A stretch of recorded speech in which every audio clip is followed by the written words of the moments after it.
This episode is brought to you by the Newman Center for the Performing Arts, because they're bringing Aoife O'Donovan and Hawktail to Denver for a concert on Saturday, March 30th. So if you loved O'Donovan's thrice Grammy-nominated album Age of Apathy, this is your chance to see her live. Rolling Stone called it stunning, so you should probably check it out. And Hawktail is a progressive bluegrass supergroup who have worked with Punch Brothers, Dave Rawlings Machine, Crooked Still, and a bunch of your favorite acoustic and Americana acts. Tickets are on sale now to catch Aoife O'Donovan and Hawktail at the Newman Center on Saturday, March 30th. You can find more info at the link in our show notes.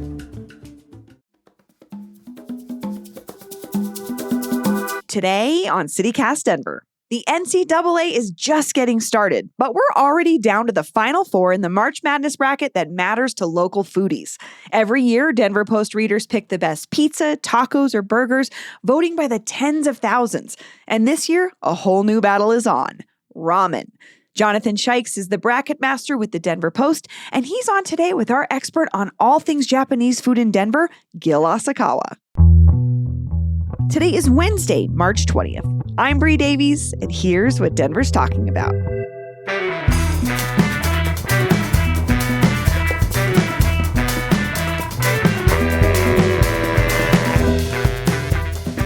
Jonathan Shikes and Gil Asakawa, welcome back to CityCast Denver. Thank you. Thanks for having us. So, Shikes, the Denver Post has done these food March Madness brackets every year for the last few. You've done pizza, you've done burgers. Why ramen? This time around, I wanted to do something a little different. And I wanted to get away from some of the basics where there are hundreds and hundreds of places and choose a cuisine where there was fewer. And ramen seems to be, in the last 10 years in Denver, has exploded. And it seemed like a good time to really go after it. Yeah, it's funny because you say something that has fewer. So I'm thinking like burgers, there's dozens of places. Pizza, same thing. Ramen, not so much, but you came up with 32 places. Gil, is Denver overdue for attention to our ramen scene? Are we right on track? What do you think about that? I think the attention to ramen right now, ramen's a thing. Yeah. And there's always going to be the next new fad. I've been saying for like 10 years that udon's going to be the next Japanese noodle that's going to become huge. And I also see on the side onigiri, rice balls. Yeah. Rice balls are really big right now, which is great. Got totally like working class, picnic food. Yeah. for Japanese. But ramen has been overdue because, like 20 years ago, there really only, there were more than one. But 30 years ago, there's only one. Oshima Ramen was like the first. And it's a Japanese chain that opened up on Hamden. Oh. And it was actually quite good. The owner was from Japan. He imported the flour from Japan and made the noodles every day, and the soup was good. But after like 3 years, he sold the place to his ramen chef, who I don't think he cleaned the place ever after that. I mean, the bottles of soy sauce and stuff, and the chili and the garlic on the counter. Just a layer of grease. Yeah, grease and lint. But now here we are, 2024. There are 32 options in just this bracket. Right, There's more than that. These were the ones that were chosen. And when you have that much of an ethnic style of cuisine, ethnic cuisine, they're not all going to be very good. It's tough being somebody of a specific ethnicity trying to judge food from my culture. Sure. Because I want it to be traditional. I want it to be respectful of my culture's traditions. I want it to you have a lot of expectations. Yeah, taste like I grew up eating. And I feel like ramen, especially, is a dish that has been appropriated by people just to make a buck. Mm. And they're not necessarily that respectful of the culture or the history. And, and I feel like there's a lot of ramen being made and served that isn't very good. And that a lot of the people who love certain restaurants, they don't know. Oh, I can't wait to find out. If my favorite is something that you... I actually won't name the ones that I really hate. Here's one. Here's one in Little Tokyo in L.A. It's in Little Tokyo. Okay, so not in Denver. And that's fair. It's owned by Japanese. So I'm not saying that it has to be owned by Japanese or run by Japanese. Yeah. Sushi Sasa is one of my favorite Japanese restaurants and Wayne here. is not... Yeah, definitely not Japanese. But when he was in high school, he started working for Sushi Den. I was going to say very studied in the food and the culture. He's been I know immersed in it. Yeah. But I do think that there are people making ramen for a buck. One is an example that I was going to cite earlier, which is in Little Tokyo in Los Angeles, the heart of the Japanese community. There's a restaurant called Daikokuya, which is owned by Japanese, but I don't think it's very good. And yet there are always people waiting in line. And they're willing to wait for an hour to eat ramen at Daikokuya. And I walk by them and say, this place isn't very good. There's a place down the street that's better. Or you can go around the corner and it's better. And no, these people, hipsters have decided that certain places are good. And hipsters don't know. And these people don't know. And I know from experience, from walking up and down and even asking people, that there are not a lot of Japanese in line. Well, this is what I want to talk about real quick. Because Jonathan, 32 places. How did you guys come to this list? Because I bet some of it is like more authentic, as Gil's saying, but some of it is more trendy. Or like, how did you come up with this list? So I did it a couple different ways. For starters, a lot of people were surprised. They said there's 32 ramen places in Denver, and I said, yeah, there's that, and there's way more than that. And some of the restaurants that were on the list do a variety of things. They do sushi and ramen. They do ramen and other kinds of Japanese food, and some of them are mainly just ramen. So there was a little bit of that because, there's restaurants, if we did a best pizza list, we wouldn't include probably places that also did pizza. We would do focus sandwiches on somewhere that's really focused on, like this, in this case, focused on this particular dish. Right. Perfecting ramen. So I was trying to go for the ones that either people loved or that I had heard of or that I had seen or that I had read about. And we did a combination of trying to listen to our readers. We asked them for their suggestions. And that's one of the big parts of these brackets is reader engagement. So that was, we wanted them to be involved. We wanted the readers to be involved with picking them. And the others were ones that have been, that were recommended. I did my own research. I've eaten at not enough ramen places around town, but 10 to 12 of the ramen spots around town over the years. And so that's how we put together the list. One of the best parts about this is that people were really mad at some of the places I left off, which means I chose well. I was going to say, it means you're doing something subject. right. Yeah, right. It means that ramen was a subject that was ripe for a competition. Yeah. Gil, you're just like losing your mind over here when Shikes is talking about reader engagement. And I think this is a thing. All of us have worked in journalism for a long time, especially in the critical role. We study things and we know things and we want to inform our readers, but also our readers do inform us of what is popular in the place where we live and what we're working on. What is your sort of articulate this feeling you're having about how we pick these kinds of things? I don't mean to denigrate readers. And as you said, we're in the business of being opinionated. Right. We feel like we know our stuff. Right. It's our jobs, It's our jobs to be opinionated.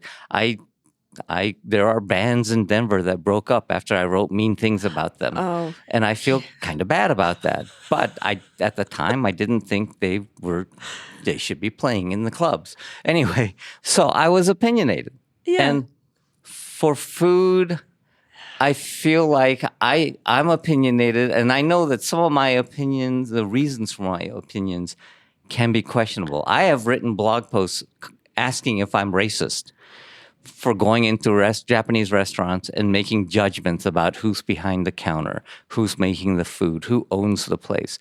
And I still kind of think that way. There are some Japanese restaurants that have gotten a lot of press since they've opened here, like in Highlands, and they're not owned by Japanese people. One is owned by a guy who owns an Italian restaurant in Connecticut. It's a new New concept, Hampshire. right? Yeah. His next concept. Right. It's a concept. Sure. It's a business decision. Yeah. And it's not a cultural decision. Readers don't always know what's good. And they might say, us nerds writing these lists don't What do know we what's know? good Yeah, right, either, exactly. you know? And I have had people accuse me of saying, what the hell do you know? Shipping can make or break a sale, so optimize how you ship your orders with ShipStation. They make it easy to automate and manage orders no matter how big your business grows. And they might even be able to help reduce shipping and warehouse costs. So optimize and keep up your momentum for growth with ShipStation. Sign up for your free 60-day trial now at ShipStation.com and use the code POD. That's ShipStation.com with the code POD. Does Monday at the office feel like a storm? Not with Microsoft Copilot. That feeling when Copilot gets everyone up to speed instantly? It's sunny again. When Copilot simplifies complex data so your teams can act, that sun's shining on a beach. And when Copilot uncovers hidden insights, you're on that beach with your people, and you find buried treasure. That's Microsoft Copilot. Learn more at Microsoft.com/AI for all.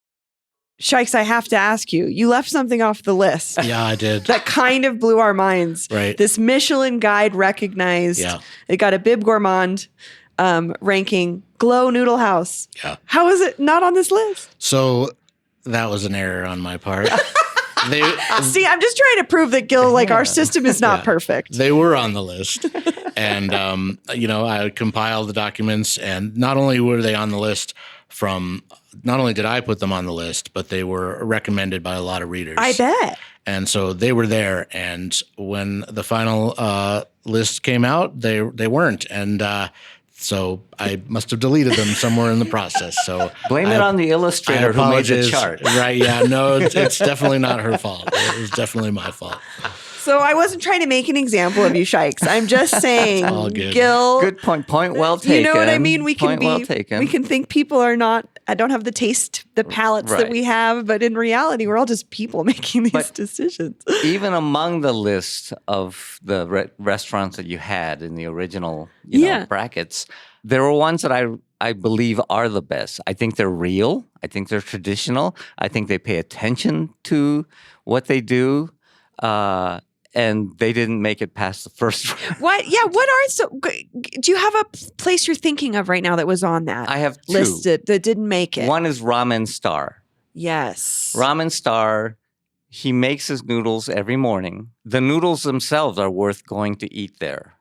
And he's from Kochi in Japan on the island of Shikoku. And he pays a lot of attention to the traditions, the food culture and the food traditions. It's where yuzu is really big down there. He recently has started making this lobster ramen, which is shockingly good, even though it's expensive and I'll probably never order it again. But I was like, I think I have to order this yeah, now. it's really good. And he only focuses on ramen. And one thing about restaurants in Japan, like sushi restaurants and ramen restaurants especially, or other things like oden, Japanese cuisine, there are restaurants that only serve that. Mm-hmm. So one that does serve ramen and sushi is Tokyo. That's one of my other favorites. Their sushi is really good. Miki-san's sushi is good. And his ramen, I mean, he's really picky. He's switched his ramen noodle vendor from Sun Noodles, which is really famous, to one, he said, I think in Oregon or someplace, because he likes it better. He's really picky about how toothy it is, and the texture. And anybody that is that picky about the ingredients, to me, I know that they make good ramen. And all his soups are really good. Even one that I thought would be horrible because it has that kind of that kiss of fusionism, It's the Cremoso Diablo. It's cheese. Interesting. It's a cheese ramen, and damn, it was good. I've had it once because I always go in there and have tonkotsu ramen or maybe miso ramen, one of the standard ones. And I said, you know what? He thinks this Cremoso Diablo is good. I should try it. And it was incredibly good. But he also hand makes his own gyoza, and they're big. And I really respect things like that. He makes them, hand makes them, and makes them big because he knows that 90% of Japanese restaurants who serve gyoza, they're frozen. They're from a supplier. They're from Costco. Sure. So I really respect the people who put that little extra attention to their food. Jonathan, were you learning anything as this bracket has gone on? Because I honestly was surprised in particular by those as well. You know, the things that I've seen in the past years are that some of the best places rise up. They rarely win. Maybe they're just like they're not big enough for enough palettes, or I don't know. It's tough. I was surprised by some of the ones that got knocked out early. I was surprised that Tokyo got knocked out early. I was surprised that Katsu Ramen in Aurora got knocked out because that's a very popular one. I was surprised that Ototo got knocked out because it's part of the Sushi Den family. Den empire. And of course, Uncle, which is the elephant in the room. I was surprised they got knocked out too. Okay, that was where I disengaged from this bracket. I was like, I love Uncle, and I know I am not the only one. I'm waiting to hear what you say, Gil. No. Because I will go and I will get it to go on a Saturday night, and their to go is a mountain of to-goes, and you have to push through 30 people waiting and a full restaurant. So they're doing something right, but they didn't make it that far in the bracket. Gil, what's your take on Uncle? I've met Tommy Lee. I respect Tommy Lee. And I think I haven't tried his other restaurants. And he's talked to me about how I should go to the other restaurants because it's not just ramen. And I think he knows that I'm not a super fan of his ramen. I think the kimchi ramen or the spicy one is the popular one. And that tells me right there that it's not really that traditional Japanese.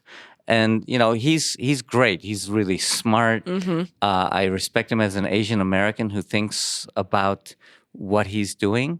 I respect that he named his other restaurant Hop Alley because because he knows the tradition of racism that used that term for the old Chinatown that used to be in Denver, in lower downtown Denver. So he knows all this stuff. I just don't, when I've tried Uncle, I haven't been bowled over. Okay. And again, it's like that Daikokuya in Little Tokyo in LA. People wait in line, which is great for him. I just don't know if it's, something that I would do. Sure. So. Well, I always think about it as like, this is, I think we've all reviewed bands and listen, like we're music fans too. And I think about, I'm like at the show and it's me and 5 other people. How can not this place be full? It's my favorite band of all time. And then I bring a friend and they're like, this band sucks. I don't understand why you like it. Yeah. And that's how I kind of think about it is like, tastes are so subjective. They are subjective. One place that I like, they're very new. They're sort of near my house. And I'm surprised they're still in this, even though they're not well known, as Nico Ramen and Rice. They're on North Colorado Boulevard, and I like them a lot. It's a frankly an adorable place when you go in there. Aesthetically, it's nice. Yeah, aesthetically, it's beautiful. The ramen was great. Again, it's subjective. It's not the best ramen I've had, but I liked it. I liked that it's this small local spot, but the fact that it is doing so well surprised me because it's so new and because it's so small. But maybe it's those other components as well that people like. They have a good feeling about going to that place because it feels good. It's pretty. The service is good or whatever it is. They actually just have like 150 little, those welcoming cats. Yeah, totally. Maneki neko. Yeah. They have them like all over the place. It's cute. It's run by a young Korean American couple. Cool. And they really work hard at it. I've found their ramen to be a little inconsistent off and on. Like a lot of the restaurants in this bracket, I've been to Katsu Ramen several times. First time was great. They had 2 chefs from Osaka. And then the second time they had no chefs who were from Japan, and the staff they just were not very good. Third time they had, I think, 1 chef. Somebody just told me the other day that they currently have no Japanese chefs again. So I think it goes up and down. But it is subjective, and I understand that. Well, before we go, both of you have lived here for most of your lives. 2024 in Denver has a scene for ramen.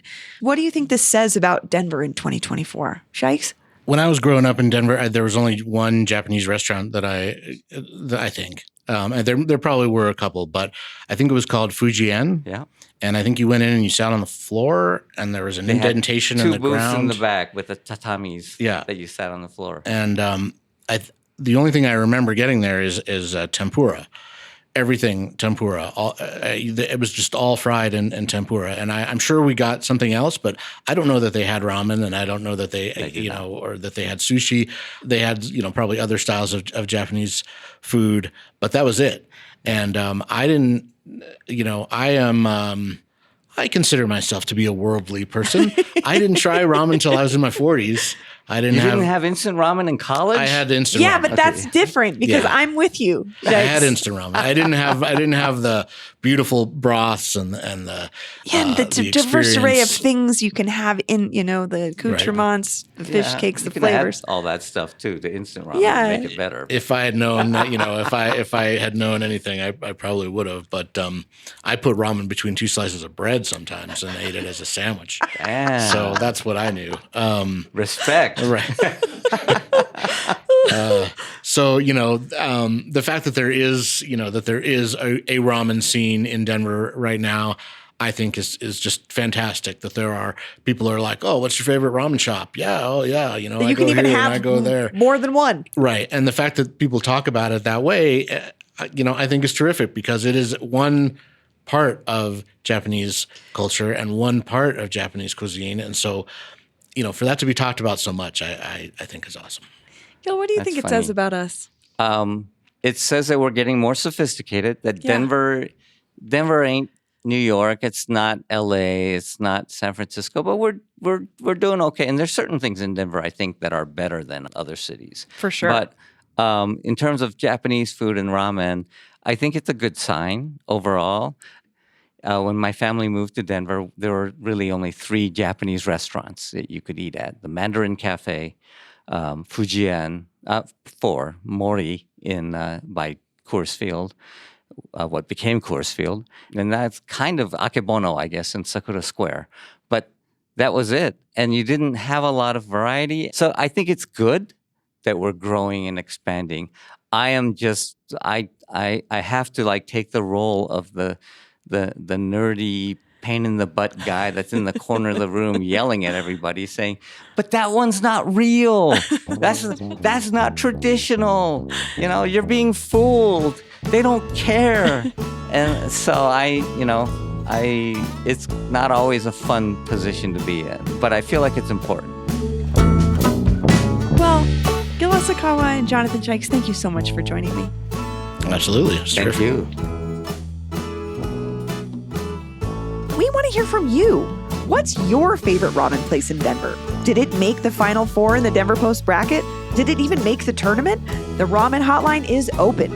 Text or leave us a voicemail at 720-500-5418. Again, that Ramen Hotline is 720-500-5418.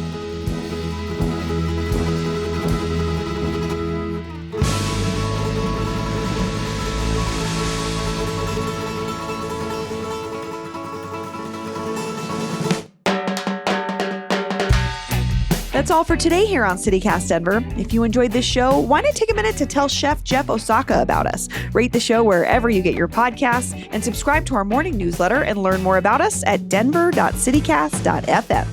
We'll be back tomorrow morning with more news from around the city. See ya.